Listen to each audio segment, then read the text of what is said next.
right. So, in the name of the Father, and the Son, and the Holy Spirit. Christos Anesti. All right, so we're going to continue now, page 165, and give me a word. We're going to talk, I'm going to continue on 166. I don't have anything particular to say about 165. So here in Cassian number 3, there's someone giving hospitality, and the person tried to give some more food to the people after giving them one serving, but then they said, "Oh no, we're full." And it says, "How can you say you're full? Because we've already had but he himself had received 6 times and gave food to people." So it's not really clear exactly what he's saying, but I think what he's trying to point out here is that this elder who wasn't even hungry for the sake of hospitality, he would eat 6 times he just and go against his strict rule of fasting for the sake of hospitality. And so even though the poor guy must have been terribly stuffed, he just kept forcing himself to eat anyway. And so this is one of the principles of the Holy Fathers and the Desert Fathers, is that the main thing they are trying to do was show love to their brothers, and if that meant even sacrificing their own strict regimen, and then they would do so. And so even though and then Cassian number 4 on page 166, this also ties in with how much they were emphasizing the idea of eating very rarely, or like this, for example, this one monk in number 4 says, "The sun never saw me eating since I started living alone." In other words, he would never eat all day, and only at the end of the day, after the sun went down, he would eat something. And which, of course, is tremendous. It takes a tremendous amount of willpower to do that.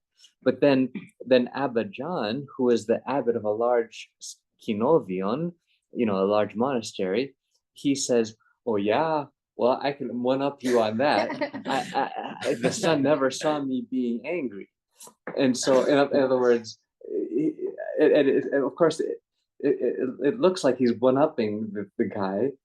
And which of course would have been a very prideful thing to do, but I'm guessing that these people they didn't have the same sort of pride that we do, because it's dangerous for us to, as they say in contemporary psychology, to project onto other people our own way of thinking and being, because it's true that if I were in his shoes and I would say, "Oh yeah, well, I never did, I'm like this," that would be prideful. But in these kinds of people, I'm quite certain that they didn't have that kind of showing off, in sense of trying to show how great they were, but they were in a completely different mode of thinking. They were trying to sincerely, benefit one another, and they weren't so subject to vainglory as we are. And so I think that's the spirit in which he would say this. And of course, if you compare these 2 feats, one is of just eating only after it's dark, and the other one is never getting angry. Obviously, being able to control yourself, never to get angry, that's tremendously more powerful, because that takes incredible self-control, especially when if you're in a position of authority like the abbot of a monastery. Okay, so now in number 5, Cassian number 5 on page 166,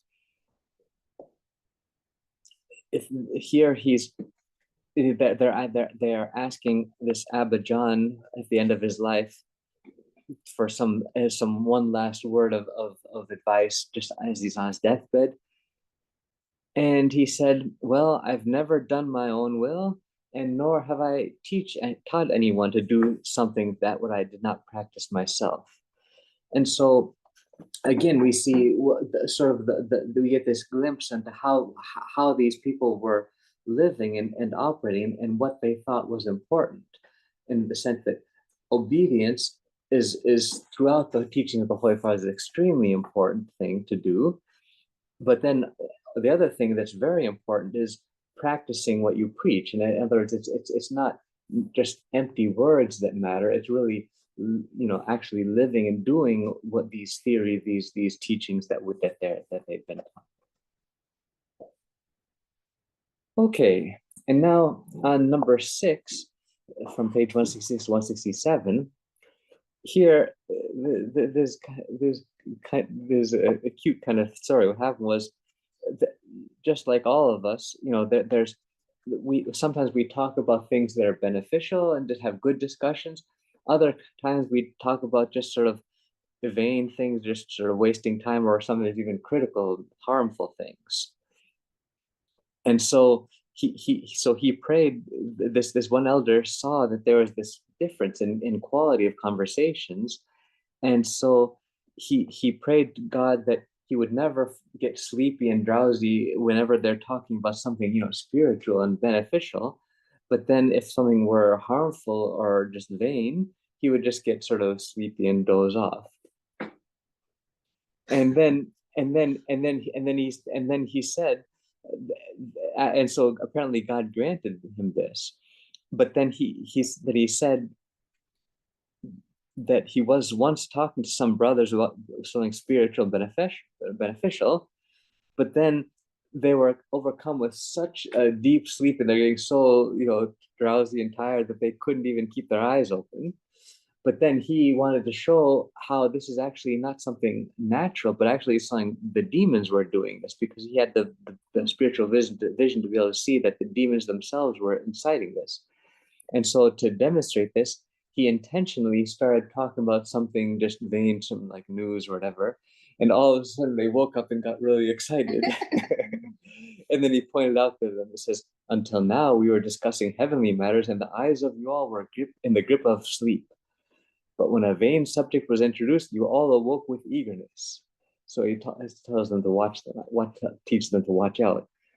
And of course, I would say that it's not just a demonic thing that's happening there. It's also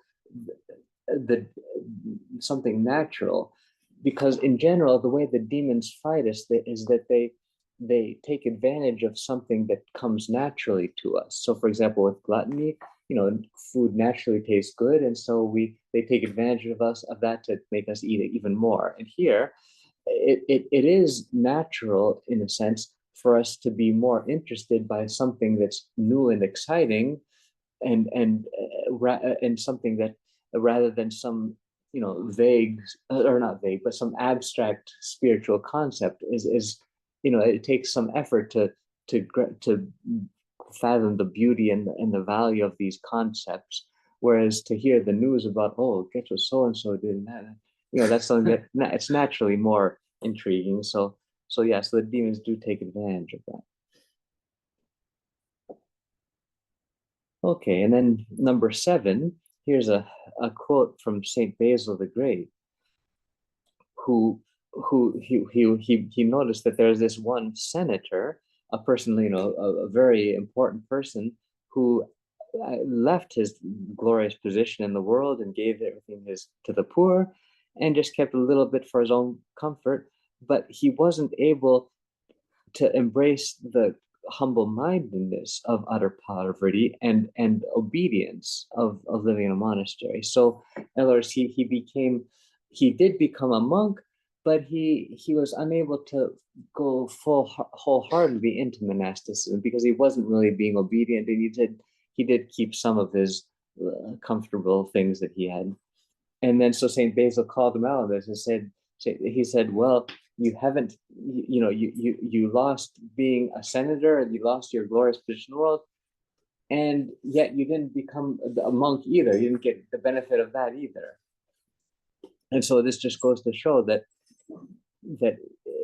it's one thing to become a monk outwardly, another thing to become it inwardly, and that's something also my elder would emphasize. And I would say this applies also to us, in the spirit, people, all of us who aren't, all of you who aren't monks, that we could make an analogy. We'd say, yeah, it's easy to be an Orthodox Christian and to wear that badge and go to church, But then but then just because we do that doesn't necessarily mean we're actually on the inside living our faith and being a true Orthodox Christian.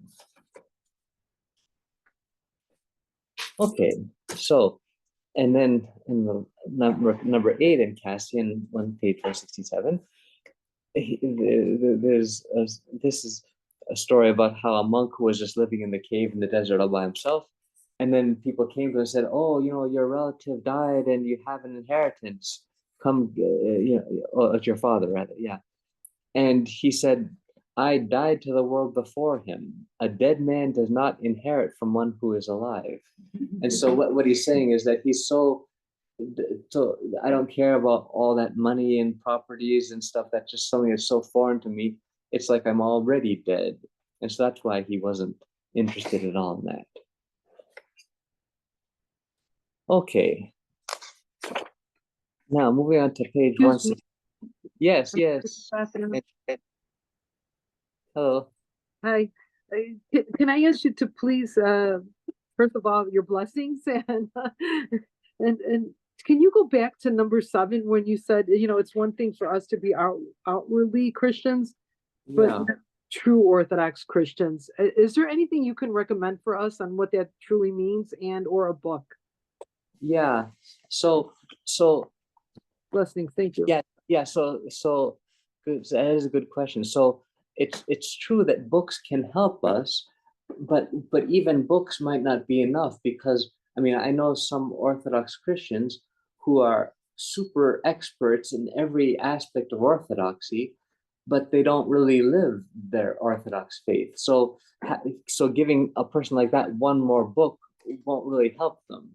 So I guess the thing that can be the most helpful in protecting us from this outward shallow sort of Christianity would be it would be regular confession. Because if we go regularly to confession, and of course we're honest and we're genuine, we honestly say in confession what's going on inside us, well then it'll be clear to it should be clear to ourselves that we're not really doing okay, if we're not doing okay.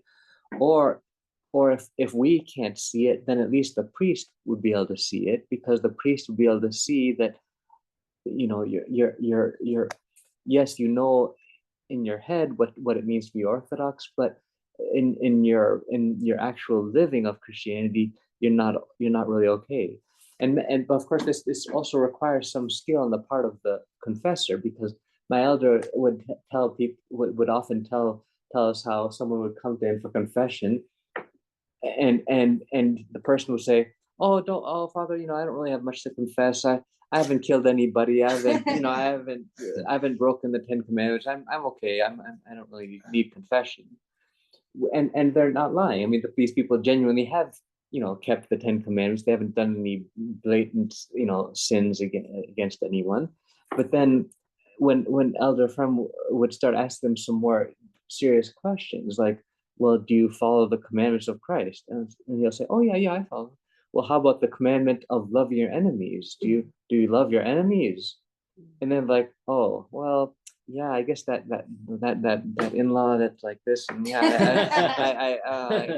I don't really love."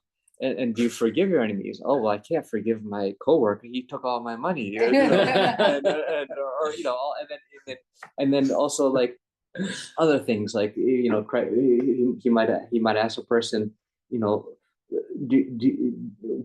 when Christ says, for example, if Christ says, if you have even if you've fulfilled all the commandments, you need to say that we're just unworthy slaves.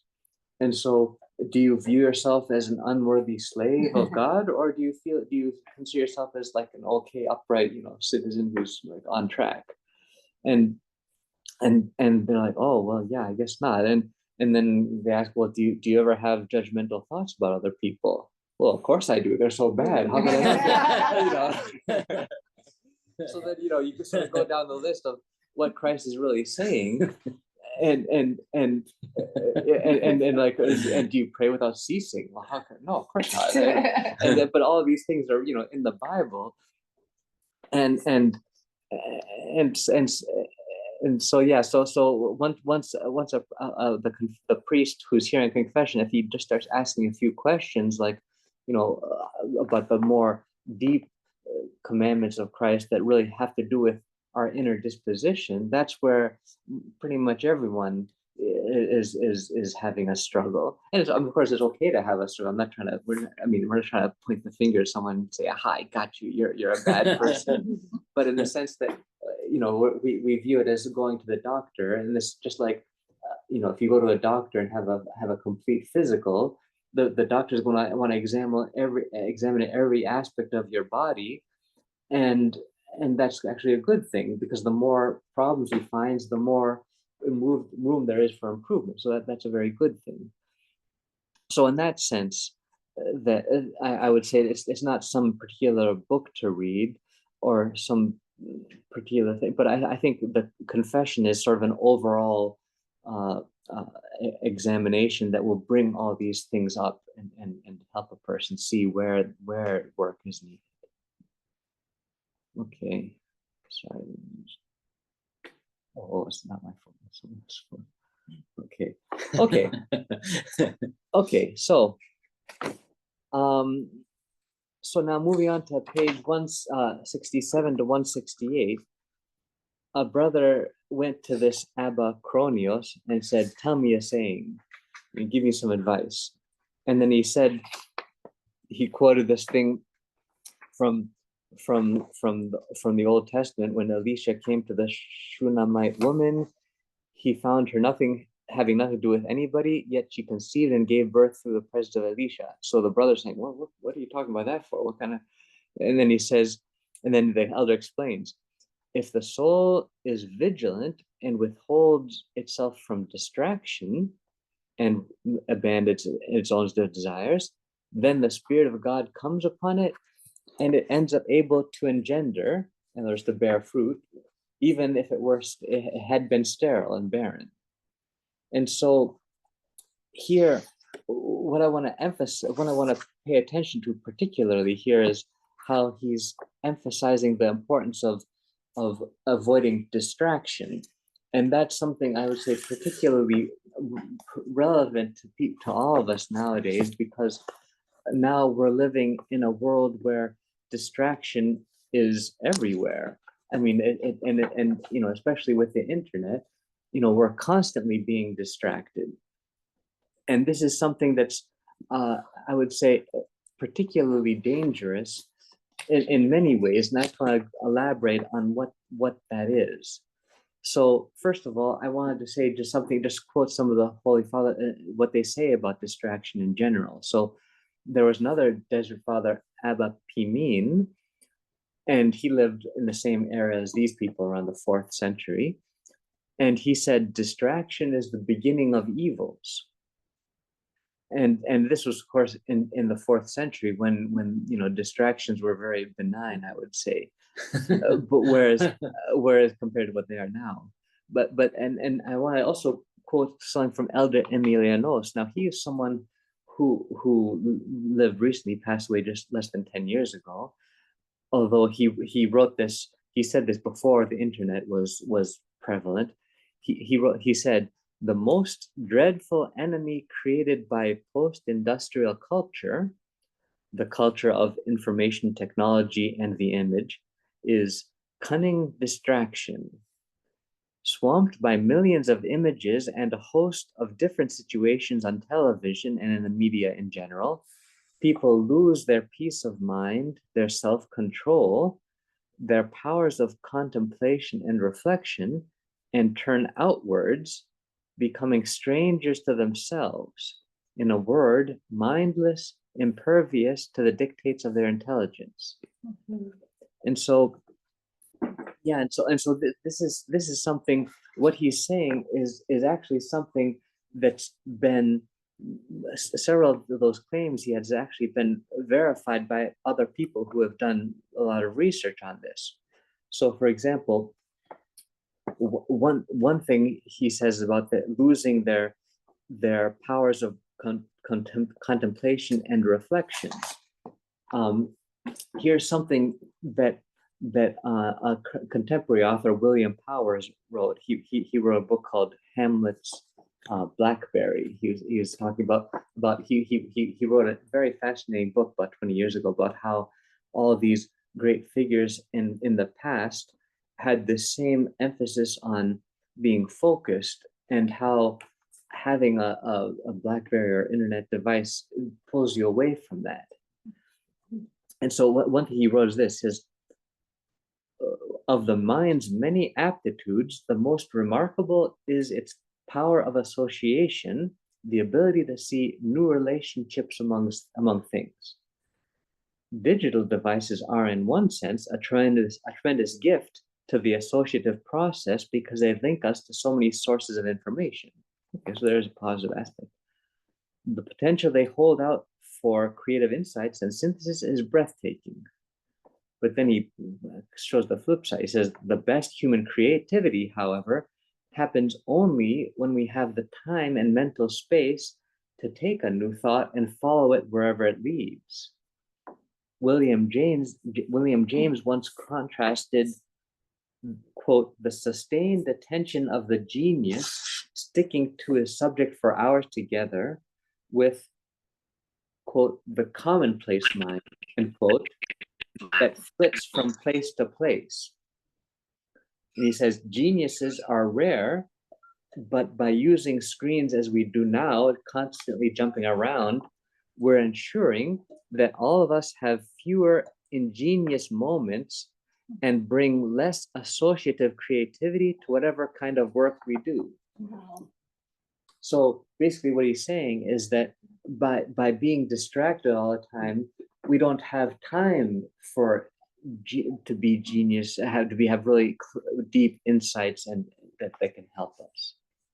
Because our minds are scattered. Yeah. All over the place. Like we go make 1,000 associations and think about 1,000. Yeah, we just go. We're not. So we're.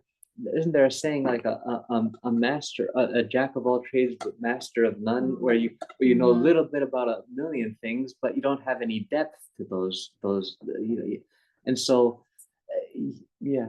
Is there a way to increase your attention span? I was just saying to my students, like, I feel like compared to like when I was an undergrad, now that I've gotten more stupid and that my attention span isn't there. And I said it was because of technology. And then they were asking me and I was like, I don't know. Yeah. And what you're saying, it is true. I mean, and I see that too. I mean, and of course, part of it is age related. Because naturally, well, I mean, we're all getting older, so we're not gonna be as sharp as we were 20 years ago, or 5 years ago, or whatever.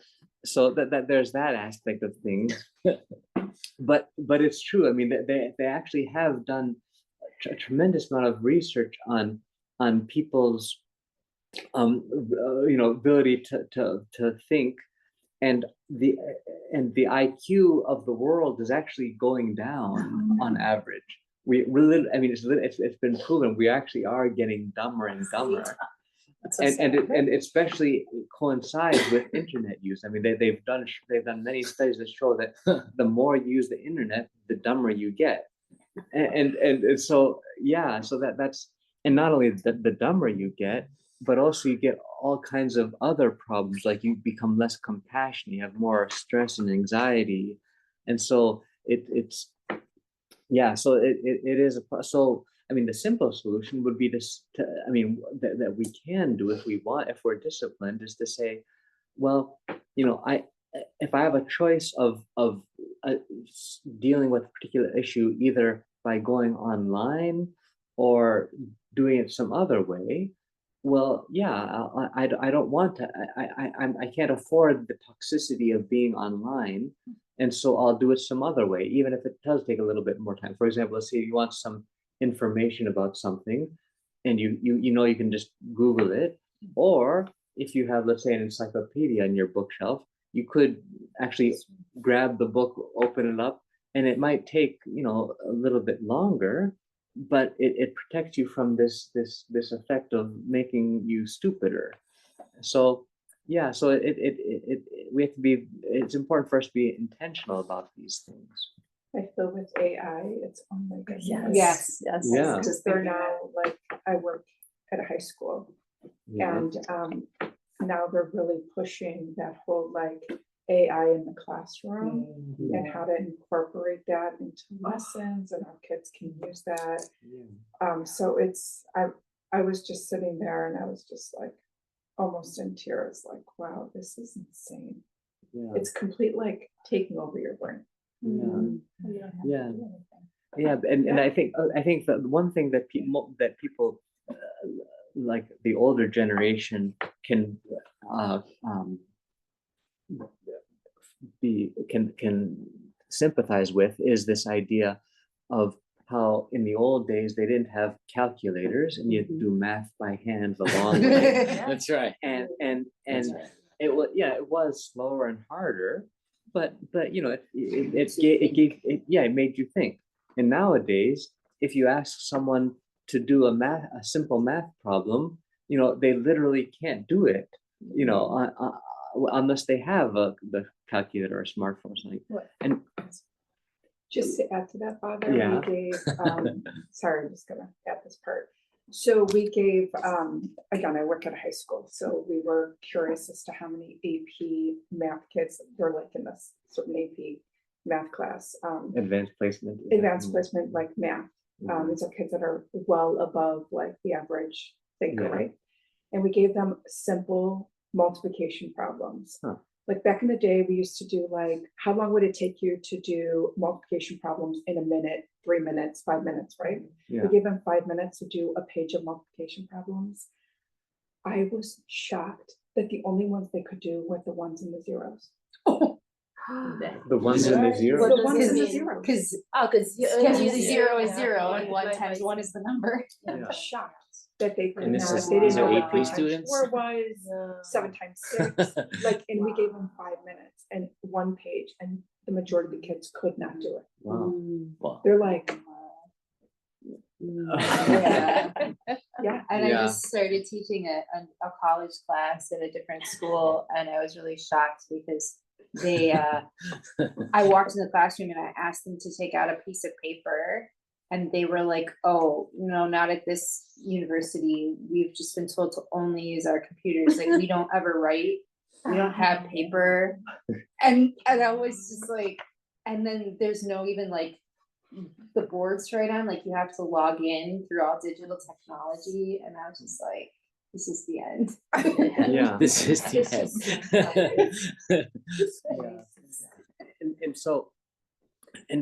And yeah, go ahead, Claudia.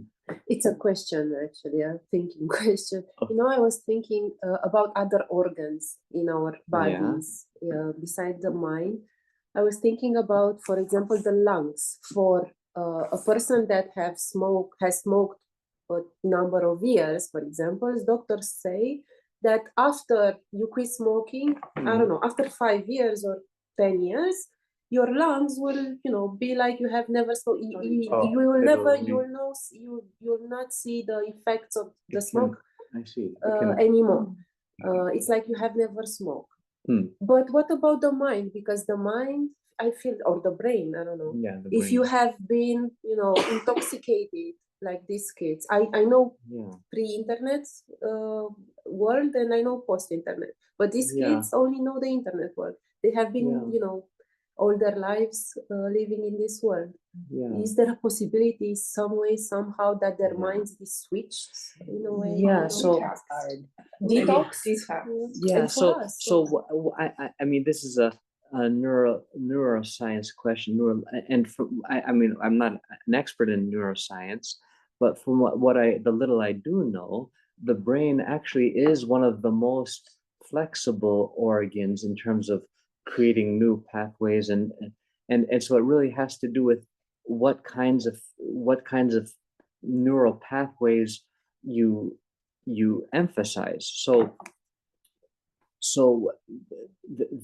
what they say is that if you are constantly using a certain part of your mind, it will get stronger, and if you just don't use another part, it'll get weaker. But then you can also, if you can intentionally change that. So for example, one thing, just a simple example, is that the hippocampus is one part of the brain where we we memorize things. And so in the pre-internet days, they did some tests on taxi drivers in London, and London is one of the worst cities in the world in terms of disorganized streets and all over the place, complicated ways to get around. And these taxi drivers had to know how to get around London. And so they found that the hippocampus of these taxi drivers was huge. It's like a Schwarzenegger muscle. They're using it so much. And so, but nowadays, no one uses their hippocampus to get around, because they just put it in the app, and it'll take you where you need to go. And so even though right now the hippocampus of all of us is much worse than it could be, we could make it stronger by not using the app that shows where to go, but actually pulling out a map and saying, I'll go this way, and then when we're driving, not to be looking at where we are on the map on the phone, but just paying attention and trying to remember, that the next street is going to be, whatever it is. So these kinds of intentional things we can do. But the interesting thing is, this sort of ties in together also with the general concept of, it's the thing, and I've noticed this in many aspects of life, the things that are difficult, they're challenging, I should say, things that are challenging tend to make us grow, but the things that are easy tend to make us lazy. And so, and this applies not only to mental challenges, but also to physical challenges. Like, for example, if you're gonna, let's say, you're gonna go to the store, that's like, you could walk there for 5 minutes to get there, or you could drive there in 1-2 minutes. And almost everyone would just drive there for 1 minute. But then, because walking, well, it's harder. You have to exert yourself, and if you carry the bread, it's heavy, and So, but these are actually the kinds of things that make you obviously stronger and healthier physically. And so I think there's a prevailing notion, and I saw the same thing even on Mount Athos to some degree. Like I went to Simos Petros, I met with one of the monks who happened to be American, and Simos Petros is, they call it the world's first Europe's first skyscraper, because it's like 8 stories tall or something, in that maybe even 10 stories tall. It's up on a rock, and so recently meaning maybe 10-20 years ago, they actually installed an elevator, not because they're lazy, but just because there are elderly monks that really can't go up and down the stairs, and if they didn't have an elevator, they would not be able to go to church anymore, so they decided to put an elevator in. So anyway, that's fine.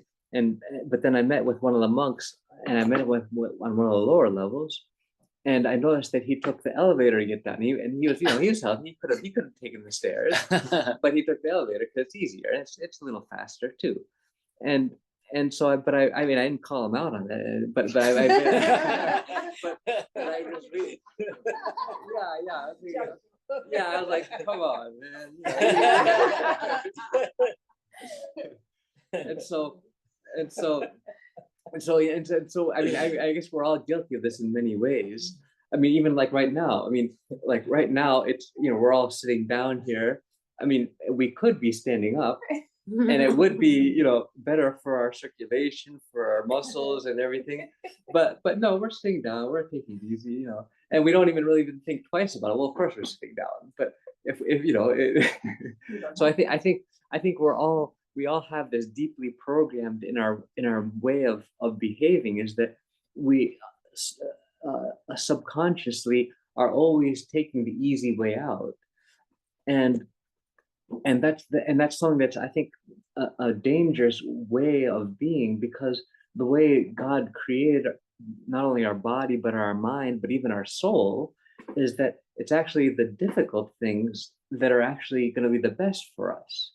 And so, in other words, for example, let's say, and I include the soul in this because, there are temptations we can face that if we actually face them and just be patient with them, we would actually grow in patience and become more forbearing and strong inwardly.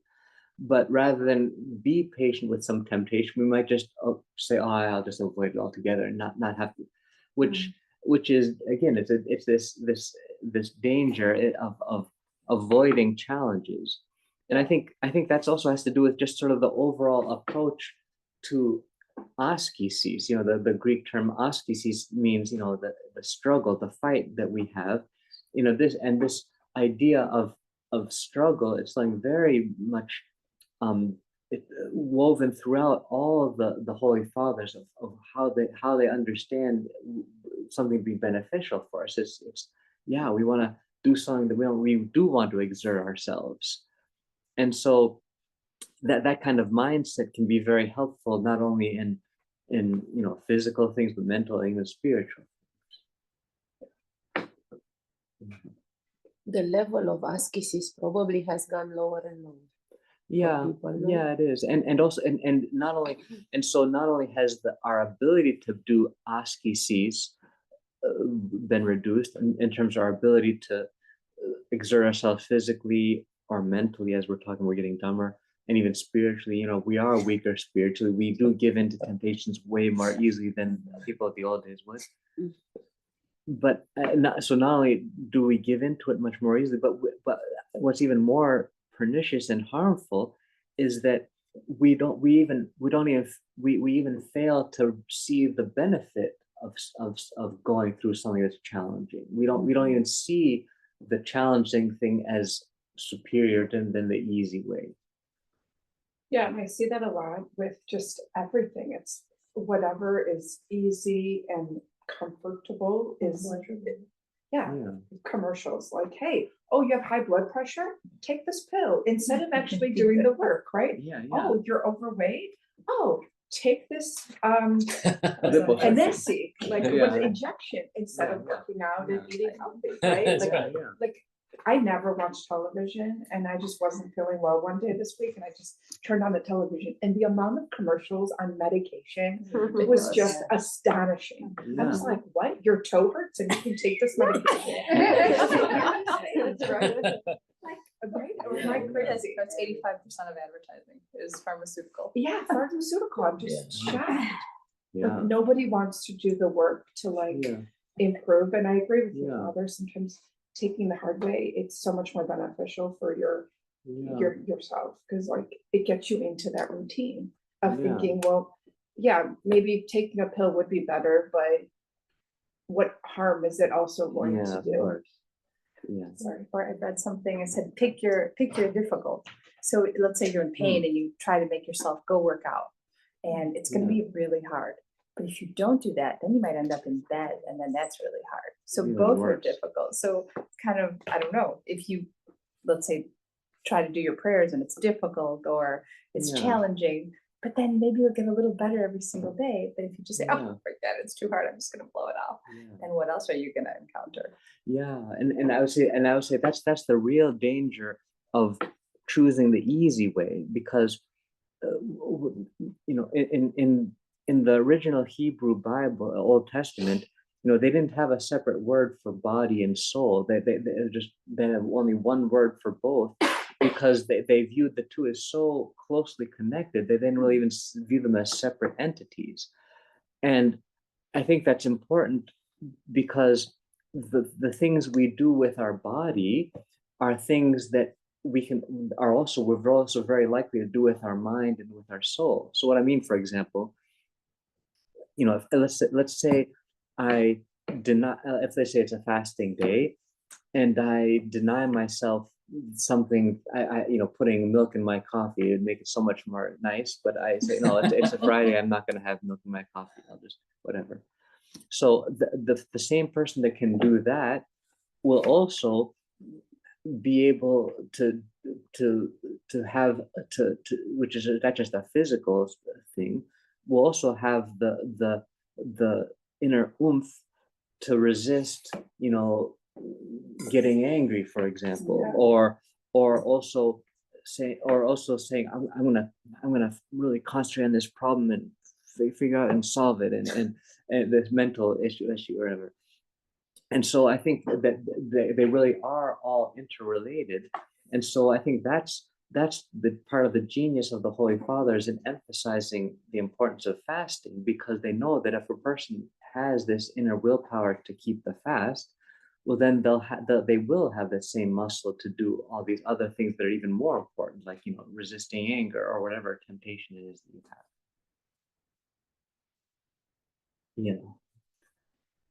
Yeah, and so getting back to use the danger of using the AI or the internet too much is that we know that using a calculator makes you worse at math.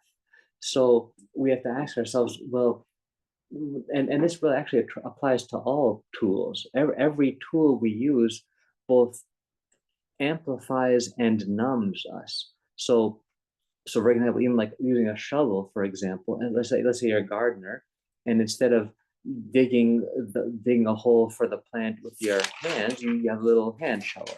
Okay, well, nothing bad with that, because of course you're going to you'll dig a lot faster.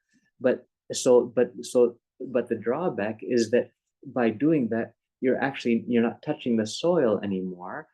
And then you have a less of a sense of, oh wait, is this soil too dry or too crumbly or too moist or something? And so you are losing out in some way. There was this philosopher McLuhan, and I said this already. He was back in the 70s. He pointed out that tools have this inherent drawback of, yes, they amplify, they give you more power, but they also numb you to a certain degree. And the same would apply to tools of the mind. Yes, we can do much more now that we have AI. It is a powerful tool that enables us to do things we couldn't do before. But then the question we have to really ask ourselves is, what is it numbing? And like a calculator, calculator is going to make us bad at math, but what is AI going to make us bad at? And it'll be something even more deeply a part of our mind and our brain and our soul, even, because it's going to make us very likely to be dependent on it and lazy. And as these studies have shown, the internet makes us actually less compassionate, which is a surprising, thing. You might think that the internet might make you, lazy, for example, to a certain degree, which, yeah, you can see how that would be associated, but to actually make you less compassionate, that's a scary finding that you might not have expected. Okay, and so just getting back also to this idea of distraction, of how harmful distraction is. So distraction is the opposite of what the Holy Fathers called nepsis, which is watchfulness or vigilance. And this idea of vigilance is something very much rooted in the Holy Fathers and the Bible itself. So, for example, it says in Deuteronomy in the Old Testament, it says, "Take heed to yourself and diligently guard your soul." So this is, watchfulness, and Christ also taught his obedience. Instructed his disciples to keep vigilance. Keep watch and pray that you not enter into temptation. And they also taught this to others. And then St. Peter Damascus, he said this about this watchfulness. He said, "Without attention and vigilance of spirit, we cannot be saved and delivered from the devil, who, as a roaring lion, walketh about us, seeking whom he may devour." And so what he's saying is that if we're not watchful with our thoughts, if we're not aware of what thoughts are coming at us, we won't be able to. We're not examining them before we give into them or act on them. Well, then we'll go along with any thought that comes our way. We'll just be blown here and there. There was one of the Holy Fathers described what kind of inner work he was doing all day. He said, "It's like I'm sitting on a hill, and I'm just looking around, and I see these wild animals trying to come up the hill. And so if I see a wild animal come up the hill, I climb up in a tree, and then I'm safe. And so, and he was speaking figuratively of this idea of watchfulness, where he just sitting there being aware of what what kind of thoughts are coming his way. And then if he sees some a dangerous thought coming, he'll climb up, he'll reach up, he'll lift his mind up to God, ask God for help, and through prayer, he'll be delivered from whatever temptation it is that was coming. And it's interesting that these saints who would practice this kind of watchfulness, this inner watchfulness and vigilance, the way they would describe it after years of doing it, they said they would even get a sense of the temptation even just by the feeling or the smell of it. That like they would just get this inner feeling. They would, because every temptation comes with a certain sort of feeling and a sensation of the body itself. So and I'm sure many of you already know this. I mean, for example, whenever you have the temptation of pride, of vainglory, when you're having vainglorious thoughts, you're like, oh, there's like, you know, this air. You're like puffed up, literally puffed up. You're like, oh, you know, or anger. It's just like this tightness that you have, and the same with all the the temptations. You know, they have certain bodily sensations that come along with them, and so what that means is that you can identify a temptation not only by rationally examining what it's suggesting you do or say, but also simply by the feeling it creates in your body. So that we have two ways to identify temptations. One is with our mind by rationally examining it. The other is with our body itself. They can just feel it coming.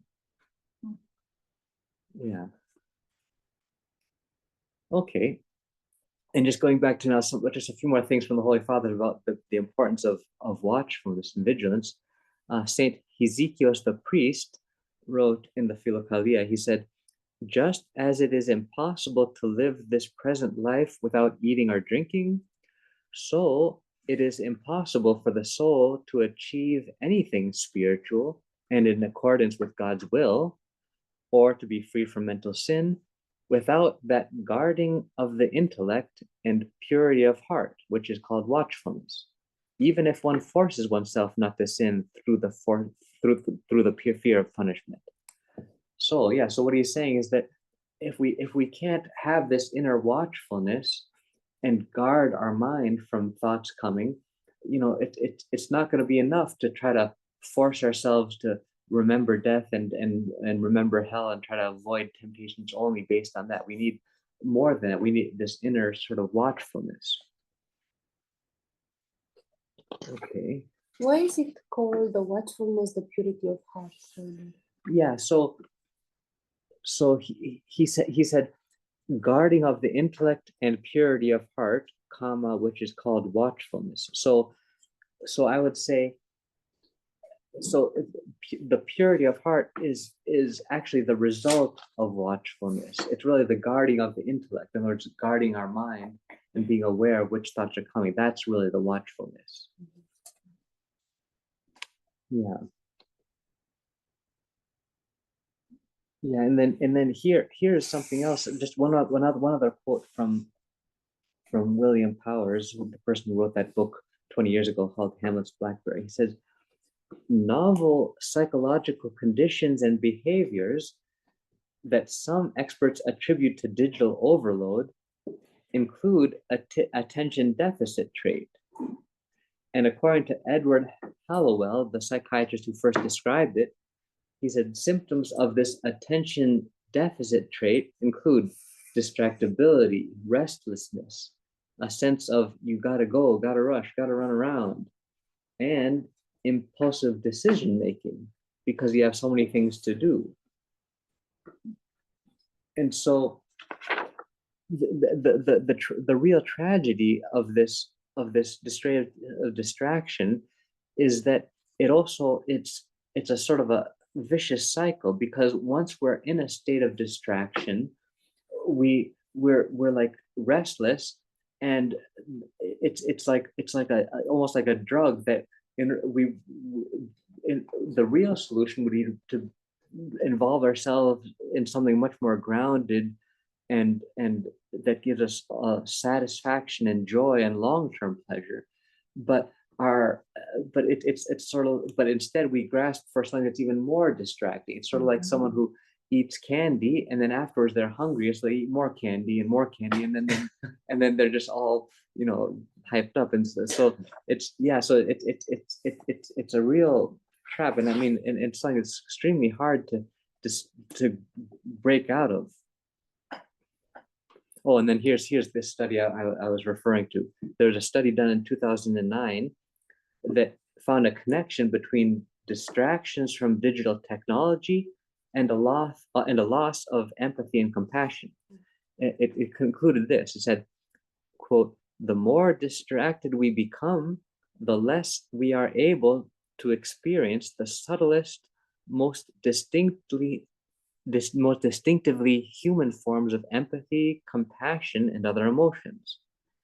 It would not be rash to suggest that the internet reroutes our vital paths of neural paths and diminishes our capacity for contemplation. It is altering the depth of our emotions as well as our thoughts." Yeah, so and there's a Orthodox writer in France, Dr. Larcher. He's written several wonderful books. He's actually written a book called The New Media Epidemic. Oh, you've seen that? Yeah, it's a fascinating book. He goes in and he explains how it is that our emotions, our ability to feel emotions are deadened by the internet. He says it's due to the speed of everything happening in the internet and the rapid reactions required of using it. And he says that studies show that normally, from a person's own experience of physical pain, a person can is able to feel compassion immediately for another person who suffers in the same way. But if a person is engaged in rapid activity, he's unable to feel such emotions because a person would need time to develop this. And according to one of these researchers, he says, even personal morality is compromised by most activities with the new media, the internet. And I think the reason why is the same thing, because our morality, to be moral, we need time to ponder and say, well, what's the right thing? And if the more compassionate we are towards other people, the more likely it is for us to care how our actions are going to affect the other person. But if we're not taking into consideration how other people will be affected by what we do or say, well, then it becomes a very selfish way of living, and then yeah, it would be falling into immorality. Okay, so I think I can. Any last things about the internet distraction? We'll move on. Okay. I have a question. Yeah. You said how our actions will affect the other person, which is sort of a empathetic way. Yeah. But then so many people care about what other people think, but it's not. Oh, like a vainglorious. Yes. I want to look good. Yes, or just, Yeah. or I have a good persona. Let's say, you just have to be authentic, but how do you explain that to kids? Like, I think that's a tough. Yeah, and I say this is also another problem with especially something like Facebook, where the image, where you can present whatever image you want, not just in terms of photos, but also, which could also, you could doctor them, but make yourself look a lot better, but also in terms of what you share. I mean, you're not going to write on Facebook, "Oh, I can't believe it, I got a D on my test." That's right. The 1 A+ you get, they're gonna write about that.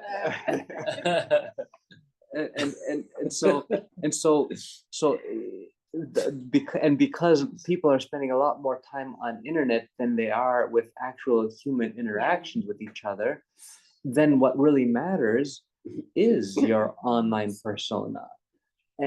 So it becomes very a place. It makes it almost, it encourages people, if not to outright lie, to just be very selective in presenting whatever side now, and then that fosters, ego, and then seeing all the other perfect people on the internet makes you, feel either right. jealous or depressed, or and so yeah, so it's so this is a real epidemic that's kind of, well, it already has infiltrated all of society, and it takes, I think, a very deliberate effort on our part to see it and to do whatever we can to escape it, because we can't obviously avoid the internet entirely, but we can at least be deliberate in things. For example, if I'm going to spend time with someone and I have the opportunity to just go over their house, or meet somewhere in person, that can be so much more rewarding and fulfilling than just even a video call, which is better than texting and emails. But, yeah. Okay, so let's move on. There's just a little bit more time. So now on page 168, we have Chronios number 2. So here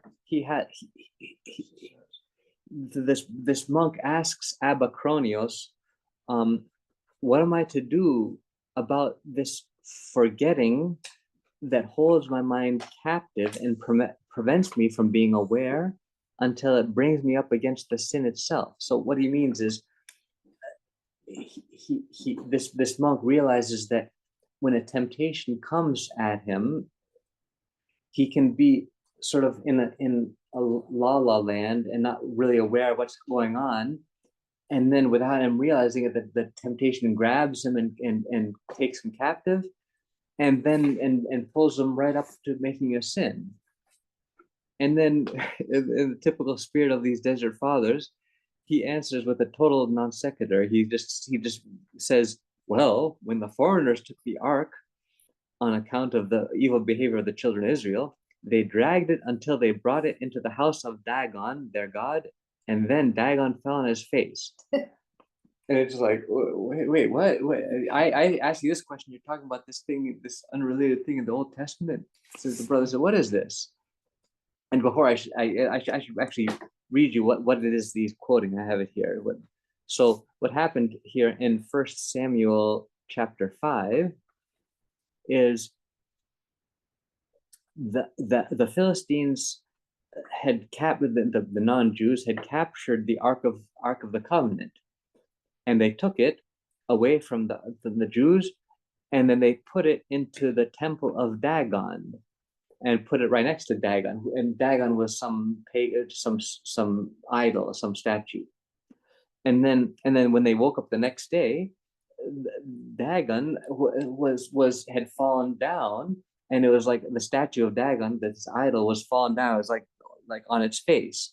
It had fallen down in front of the Ark of the Covenant. So of course they lifted the statue back up and put it back up.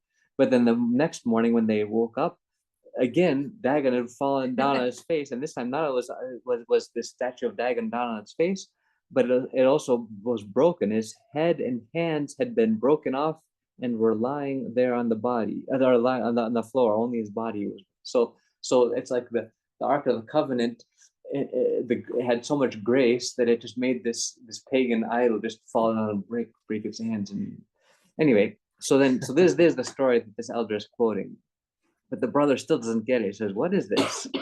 And then the elder said, "If the enemy succeeds in taking a man's mind captive by his own means, and as he leads him, if the demons give us some thoughts that captivate us and tempt us, in the same way they will drag him, these thoughts will drag this person until they bring him to the invisible passion. In other words, they'll bring him all the way to the point of committing a sin, and it's an invisible passion because he doesn't see it coming, because he's not aware. He was distracted. He was too much time online. He was so and so then it says, for it is written, when you turn, oh sorry, and then it says, but if the mind turns about in that place and seeks after God and is mindful of the eternal judgment, then the passion immediately falls and becomes invisible. So he's comparing that to the statue. So this is like this that pagan idol statue is something that can fall down, just like the same way your passion can fall down. And it says, because it is written, when you turn and lament, then will you be saved and know where you were. That's a quote from Isaiah. So what he's saying is that this when you repent and lament and weep for your that you're going away from God, then you will be saved, and then you'll see, when you'll know where you are, you'll see what's going on around you spiritually.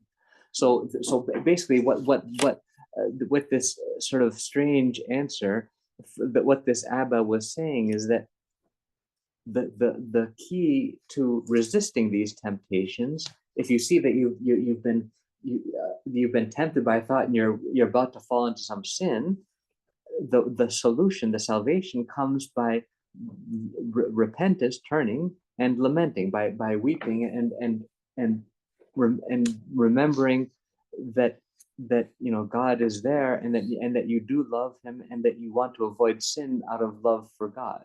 So that's okay. So I guess we better stop there. So yeah, we got up to page 168. Let's try getting up to page, let's see. Yeah, let's try going up to page 178. Yeah, we might not get there as usual, but let's at least try. Yeah, I want to be on the side of caution, just in case I run out of things to say, because I never know when I talk a lot and when I don't. All right, so here. So Christ is risen from the dead, trampling down death by death, and upon those in the tomb should be stoned alive. All right, so I'll see you all next week, hopefully.